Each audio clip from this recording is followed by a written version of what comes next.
40 বছর বয়সে নবী হননি। নবী 40 বছর বয়সে নবুয়াতটা প্রকাশ করেছেন। আর কবে নবী ছিলেন আপনারা আমরা সাধারণ যারা মানুষ হয়তো আমরা জানবো না, কিন্তু এই যে স্টেজে আলিম উলামা আছে ইনারা জানেন। আমরা মাদ্রাসায় যখন পড়াই মিরকাত বলে একখানা দর্শনের কিতাব পড়াই। মিরকাতের প্রথম পৃষ্ঠায় খুতবাতেই আপনার একটা হাদিস আছে নবী কবে ছিল, নবী কবে নবী ছিলেন, এটা হাদিসটা মিরকাতের খুতবার সঙ্গেই আছে। আল্লাহর প্রশংসার পরে হাদিসটা বলা হয়েছে, আলহামদুলিল্লাহিল্লাযী আবদা আলা আফলাকাল আরদিন ওয়াসসালাতু ওয়াসসালামু আলা মান কানা নাবিয়্যা ওয়া আদামু বাইনাল মাই ওয়াত তিন। এ মুসলমানেরা, আল্লাহর নবী কবে নবী ছিলেন? যারা বলল 40 বছর বয়সে নবী হলো, আল্লাহর নবী কবে বলেছেন শোনো, আমি নবীর কথা শুনবো না দুনিয়ার অন্য কারো কথা শুনবো? আমার নবীজি তিনার পবিত্র জবানে রাসূল বললেন, আমি নবী ওই দিন নবী ছিলাম যেই দিন হযরত আদম সাফিউল্লাহ, যেই দিন আদম নবী মাটি এবং পানির মধ্যে মিশ্রিত ছিল, ওই দিন আমি নবী ছিলাম। অর্থাৎ আদম নবীকে তৈরি করাই হয়নি, আদম নবীকে বানানোই হয়নি। আল্লাহ পাক তখন আমার নবীকে নবী বানিয়ে রেখেছেন। সর্বপ্রথম আল্লাহ যদি কিছু বানিয়ে থাকেন সেটা হচ্ছে আমার নবী।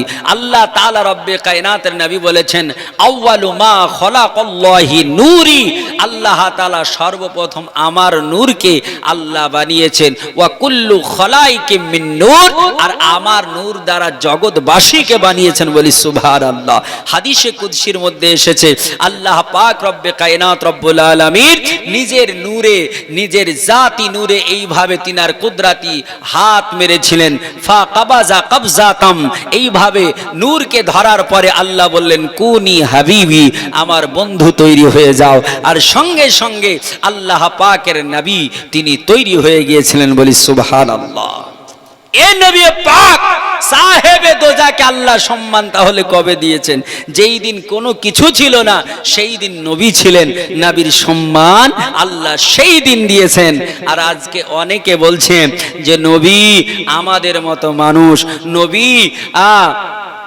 নবীর জ্ঞান আর একটা আপনার ওটা বলতেও খারাপ লাগে, যেটা আপনার বারাহিনে কাতিয়াতে লিখেছে মুআজ্জাজ মুহতারাম, একটা খারাপ মানুষের সঙ্গে তুলনা করে বলেছে, মানে চামারের যা জ্ঞান, আস্তাগফিরুল্লাহ রাব্বি মিন কুল্লি যামবি ওয়া আতুবু ইলাইহি, তার জ্ঞানের সঙ্গে তুলনা করেছে। মুআজ্জাজ মুহতারাম, নবীর জ্ঞানের কোনো সীমা আছে?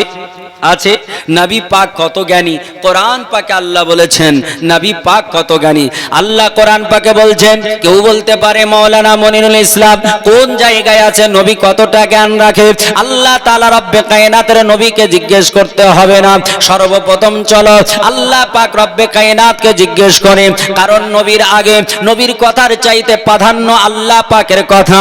আমার আল্লাহ তাআলা পবিত্র কালাম কোরআনে পাক, সূরাটার নাম সূরা রহমান। আল্লাহ তাআলা সূরা রহমানে আল্লাহ বললেন আর রহমান আল্লামাল কোরআন, আল্লাহ বলছেন আমি দয়াল দাতা, আমি নবীকে শিখিয়ে দিলাম পবিত্র কালাম কোরআন। আমার আল্লাহ তাআলার বান্দারা, পৃথিবীর জমিনে কোন মানুষ বলতে পারে মুসলমান ও মাওলানা মনিরুল ইসলাম আল্লাহর নবীকে আল্লাহ কোরআন শেখালেন তো কি হলো?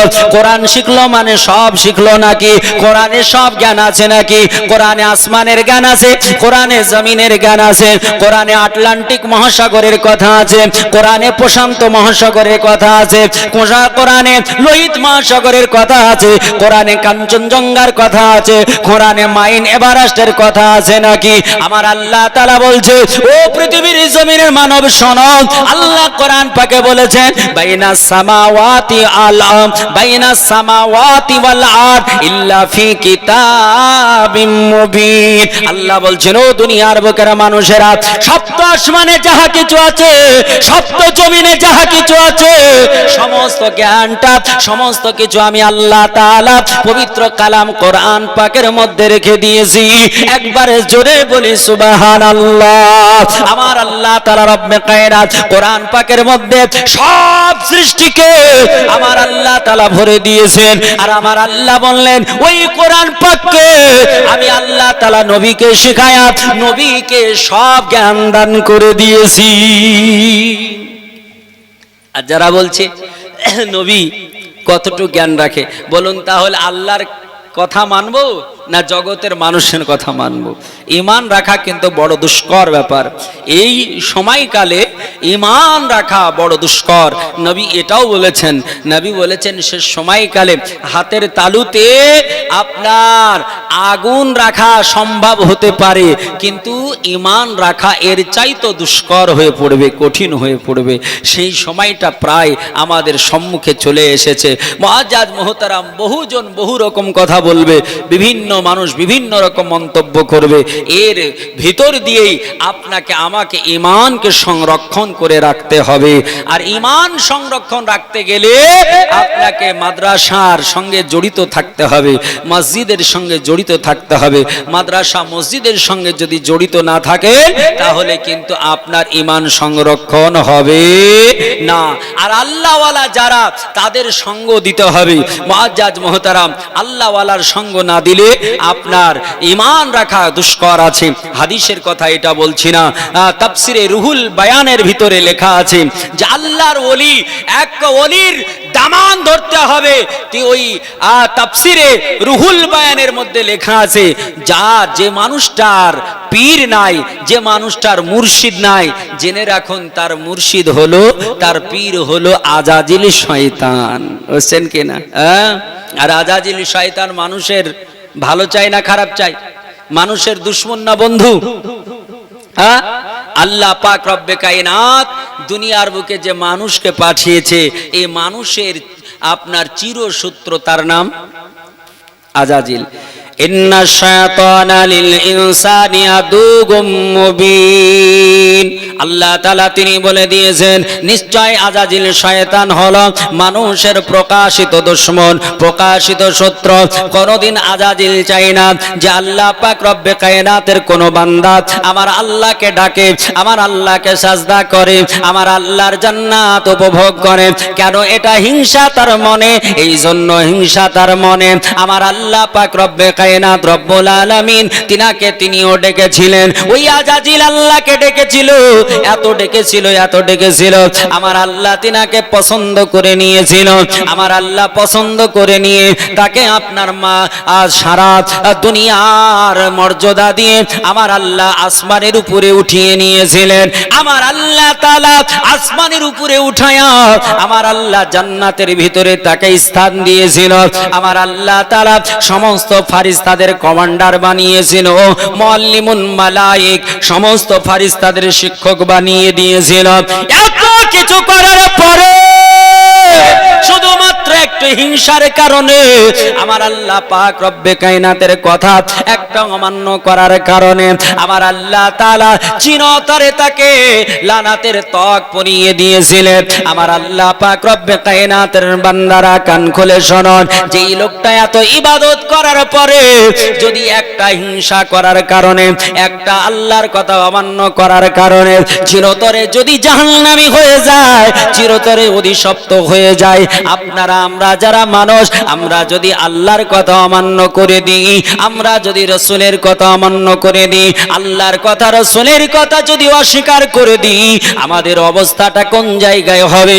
আমাদের একটু চিন্তা ভাবনা করতে হবে মুসলমান। তবে আমার আল্লাহ পাকের মেহেরবানি যে আমরা শেষ নবীর উম্মত হয়ে পৃথিবীর জমিনে এসেছি। আমার আল্লাহ তাআলার নবী বলেছেন আমাকে আল্লাহ তাআলা যে গুণগুলো দিয়েছে পূর্বের কোন নবীকে আল্লাহ ওই গুণ দেন নাই। আমার উম্মতদের যে বাজেট দিয়েছে আল্লাহ পূর্বের কোন উম্মতদের বাজেট দেয় না।